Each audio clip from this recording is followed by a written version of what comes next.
Today we are going to discuss about market structure.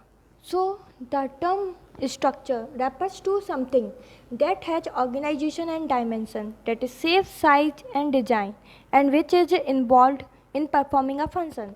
So market structure समझने से पहले हमें स्ट्रक्चर का मतलब समझना होगा. तो स्ट्रक्चर क्या होता है? ये कुछ भी हो सकता है जिसका एक ऑर्गेनाइजेशन होता है और डायमेंशन होता है. डायमेंशन कैसे?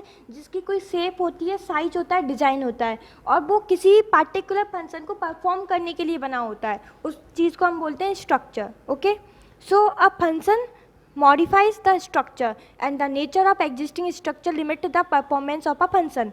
So जो भी फंक्शन है वो किसी भी स्ट्रक्चर को मॉडिफाई करता है. जैसे कि मार्केटिंग है, मार्केटिंग एक फंक्शन है जो कि मॉडिफाई करता है मार्केट स्ट्रक्चर को. ओके, जैसे कि कोई भी हमारा कोर्स क्यूरिकुलम होता है, सिलेबस होता है, उसको हम पढ़ के मॉडिफाई करते हैं, वरना वो सिलेबस कोई काम का नहीं है यदि हम उसे ना पढ़ें तो. Okay, so a function modifies the structure and the nature of existing structure limit the performance of a function. और जो भी existing जो भी structure होता है, existing structure है, वो performance of function को limit करता है. जैसे यदि हमारा कोर्स क्यूरिकुलम का जो सिलेबस है वो अच्छा नहीं होगा, वो लिमिटेड होगा, तो फिर हमारी जो ग्रोथ है वो भी नहीं हो पाएगी, हमारी जो परफॉर्मेंस है वो क्या हो जाएगी? लिमिट हो जाएगी. इसलिए जो स्ट्रक्चर है वो लिमिट करता है परफॉर्मेंस ऑफ अ फंक्शन को. By the term market structure we refers to the size and the design of the market. It also includes the manner of the operation of the market. So market structure है वो क्या refers करता है? ये size और design को refer करता है मार्केट का, कि कैसा साइज है और डिज़ाइन कैसा है. और ये क्या इंक्लूड करता है? The manner of operation of the market, कि किस मैनर में जो मार्केट है वो ऑपरेशन कर रहा है. Okay, so some of the expressions describing the market structure are. अब ये कुछ एक्सप्रेशंस हैं जो कि डिटरमाइन करती हैं कि मार्केट स्ट्रक्चर कैसा होना चाहिए. ओके, सो हम एक एक करके इन स्ट्रक्चर्स को, इन एक्सप्रेशंस को समझते हैं. So market structure refers to those organizational characteristics of a market which influence the nature of competition and pricing and affect the conduct of business firm. So market structure उन organizational characteristics को बताता है, किसी भी market की उन organisational characteristic को बताता है जो कि इन्फ्लुएंस करती है किसी भी नेचर ऑफ कंपटीशन को और प्राइसिंग को और अफेक्ट करते हैं कंडक्ट ऑफ बिजनेस. ओके, सो ये उन चीज़ों को बताता है जो कि कंपटीशन को इन्फ्लुएंस करती है, ऐसी एक्टिविटी जो कि कंपटीशन को बढ़ा रही हैं या घटा रही हैं. जैसे मोनोपॉली होता है, उसमें क्या होता है? एक बिल्कुल भी कंपटीशन नहीं है, कोई मार्केट में केवल एक ही फर्म है. और यदि ऐसे हम यदि परफेक्ट मार्केट में देखें तो फिर उसमें बहुत सारे वायर्स होते हैं, सेलर्स होते हैं. ओके, सो इस तरह से ये नेचर ऑफ कंपटीशन को इन्फ्लुएंस करता है और प्राइसिंग को इन्फ्लुएंस करता है कि प्राइस क्या होनी चाहिए प्रोडक्ट की और किस तरह से बिजनेस फर्म काम करना चाहिए उसको भी बताता है.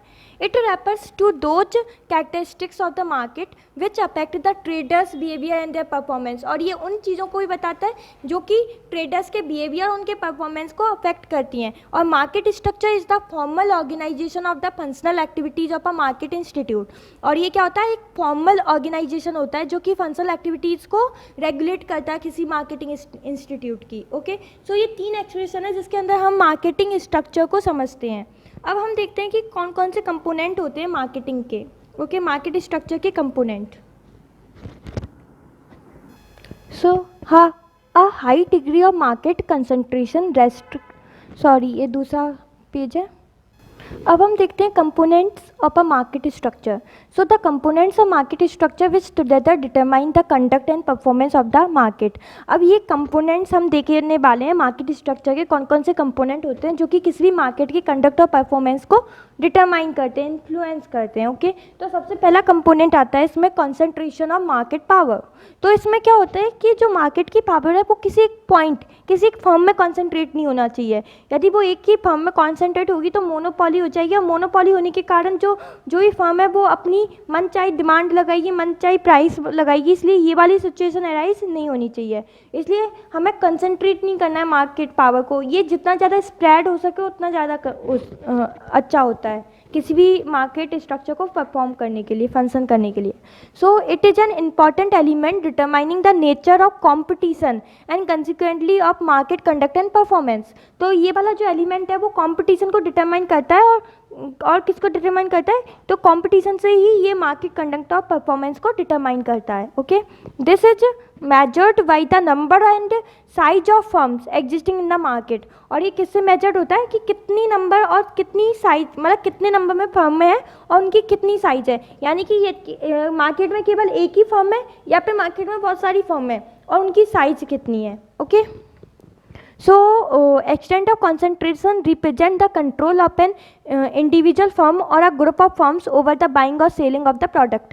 तो इसका मतलब यही होता है कंसंट्रेशन का कि किसी प्रोडक्ट की बाइंग और सेलिंग पर किसी पर्टिकुलर फर्म का ही, इंडिविजुअल फर्म का ही कंट्रोल है या फिर कुछ ग्रुप ऑफ फर्म्स हैं उन्हीं का ही कंट्रोल है. यानी कि यहाँ पे क्या हो रही है, मोनोपॉली हो रही है या फिर ऑलिगोपॉली हो रही है. ऑलिगोपॉली माने होता है कि बहुत ही कुछ ही फर्म है उस प्रोडक्ट के लिए, few firms for the particular product. Okay, so a high degree of market concentration restrict the movement of goods between buyers and seller at fair and competitive prices and create an oligopoly or oligosony situation in the market. तो फिर जो high degree of market concentration होता है, मतलब कि बहुत ही ज़्यादा power एक ही फर्म पे वो होती है, रेस्ट्रिक्ट होती है, तो फिर ये क्या करता है, गुड को बायर और सेलर के बीच में मूवमेंट से क्या करता है, रेस्ट्रिक्ट करता है फेयर प्राइस पे. ठीक है, ओके, क्योंकि ऑलिगोपोली मोनोपोली जैसी सिचुएशन में क्या होता है कि जो फर्म होता है वो अपनी मनचाही डिमांड लगाता है, मनचाही प्राइस बता देता है, जिसके कारण कंज्यूमर को बहुत ही ज़्यादा प्राइस भरनी पड़ती है. इसके कारण क्या क्रिएट होता है ना, ऑलिगोपोली और oligopsony situation in the market. Oligopoly मतलब कि कुछ ही फर्म है, यानी कि जो बायर्स जो सेलर्स हैं वो कुछ ही हैं और बायर्स बहुत सारे हैं.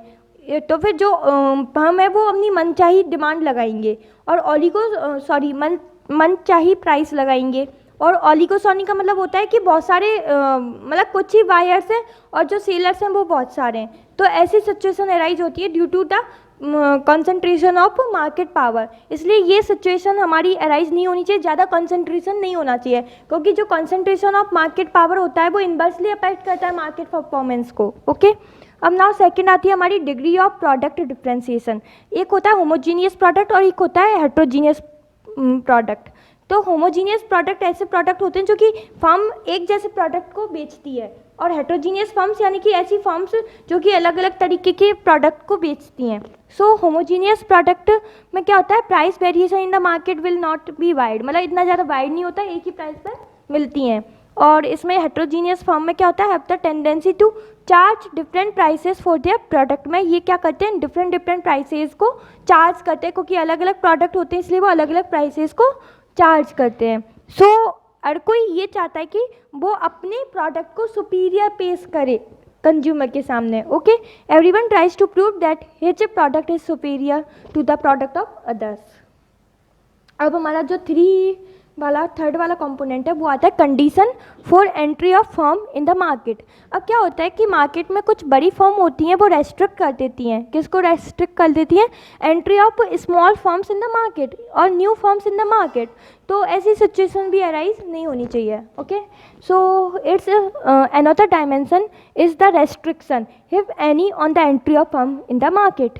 Sometimes a few big firms do not allow new firms to enter the market or make their entry difficult by their dominance in the market. There may also be some government restriction on the entry of firm. तो ज़रूरी नहीं है कि वो खुद restrict करे, वो particular firm restrict करे न्यू फर्म को आने से. ऐसा भी हो सकता है कि मार्केट में उसकी डोमिनेंस है, लोग उसके प्रोडक्ट को ज़्यादा पसंद कर रहे हैं, तो फिर जो स्मॉल फर्म है वो नहीं आ पाती हैं, क्योंकि लोग उन्हीं पे ही जाते हैं जो बड़ी फर्म जो पहले ही लग चुकी है. और दूसरा क्या होता है, जो गवर्नमेंट के रेस्ट्रिक्शन होते हैं, गवर्नमेंट की पॉलिसीज़ होती हैं, उनकी वजह से भी जो फर्म है उनकी जो एंट्री है वो रेस्ट्रिक्ट हो जाती है. ओके, सो हमारा फोर्थ कंपोनेंट आता है flow of market information. A well organised market intelligence information system helps करता है all the buyers and sellers to freely interact with one another in arriving at price and striking deals. तो एक जो well organised market intelligence informative system होता है ना, उसमें जो बायर और सेलर्स होते हैं वो फ्रीली एक दूसरे से इंटरेक्ट करते हैं ताकि वो एक प्राइस पर पहुंच सकें और डील कंफर्म कर सकें. यानी कि उनके बीच का जो कम्युनिकेशन है वो अच्छा होना चाहिए और मार्केट की जो इन्फॉर्मेशन है वो सबको अच्छे से मिलनी चाहिए. ओके, अब है फिफ्थ वाला degree of integration. The behaviour of an integrated market will be different from that of market where there is no integration either among the firms or of their activities. So एक well integrated market का जो behaviour होता है वो अच्छा होता है और वो अच्छे से काम करता है, लेकिन ऐसी जगह जहाँ पे इनके बीच में इंटीग्रेशन नहीं होता वो फर्म अच्छे से काम नहीं कर पाती हैं. तो ये याद रखना कि इंटीग्रेशन भी ज़रूरी है. अगर ज़्यादा इंटीग्रेशन होगा तो फर्म अच्छे से काम कर पाएगी. So now the structural characteristics of the market govern the behavior of the firm in planning strategies for their selling and buying operation. तो फिर ये जो स्ट्रक्चरल कैरेक्टरिस्टिक होती है ना, जो कि अभी हमने पढ़ी, स्ट्रक्चरल कंपोनेंट और उनकी स्ट्रक्चर क्या होता है, ये किसी मार्केट को अच्छी तरह गवर्न करता है, उसके बिहेवियर को गवर्न करता है कि वो अच्छी तरह से प्लानिंग कर सके अपनी स्ट्रेटजीज़ की, उसे सेल कैसे करना है, बाई कैसे करना है इन ऑपरेशन में. Okay, so firm plan their strategies in respect of the method to be employed in determining price. तो फर्म जो होती हैं वो इस तरह से अपनी स्ट्रेटजीज़ को प्लान करती हैं कि उन्हें कैसे उनको प्राइस को डिटरमाइन करना है, अपनी सेल्स को कैसे बढ़ाना है, एडवर्टाइजमेंट या पे कुछ भी यूज करके उनको अपनी सेल्स को कैसे बढ़ाना है, और कोऑर्डिनेट करना है विद कॉम्पिटिटिव फर्म्स के साथ, कैसे उन्हें कोऑर्डिनेट करना है, और ऐसी प्रेडेटरी प्रैक्टिसेस को अडॉप्ट करना है जिससे कि वो अपनी राइवल्स और पोटेंशियल एंट्रेंट्स को क्या कर सके, उनसे लड़ सके. ऐसी प्रेडेटरी प्रैक्टिसेस भी उसको एडॉप्ट करनी है. सो ये स्ट्रक्चर, मार्केट स्ट्रक्चर, इन सब चीज़ों में हेल्प करता है किसी भी फर्म को. तो ये लेक्चर था on market structure. I hope you understand this lecture. Thanks for watching.